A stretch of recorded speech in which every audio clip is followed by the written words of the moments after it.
Hey, my name is Charlotte. I am a digital presenter for the PartsIPS.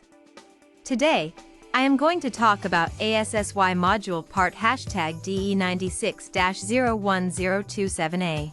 The DE96-01027A Assy Module is a replacement part for Samsung refrigerators.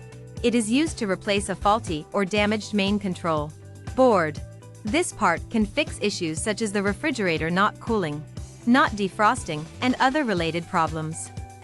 This part fixes the following symptoms. 1. Unplug the refrigerator from the power source. 2. Remove the screws that secure the back panel of the refrigerator.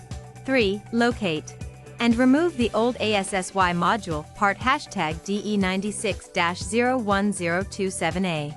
4. Install the new ASSY module part #DE96-01027A in its place, making sure to secure it with screws or other fasteners as needed. 5. Reattach the back panel of the refrigerator and plug it back into a power source.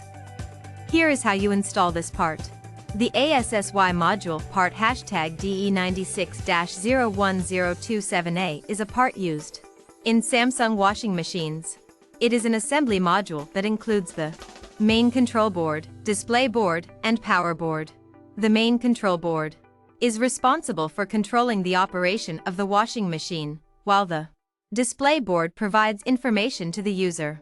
The power board supplies power to all of the components in the washing machine. This part is used to replace faulty or damaged parts in Samsung washing machines. You can buy this part from www.partsips.com. Click on product link in video description or search with part number on www.partsips.com. Visit www.partsips.com to order residential appliance parts.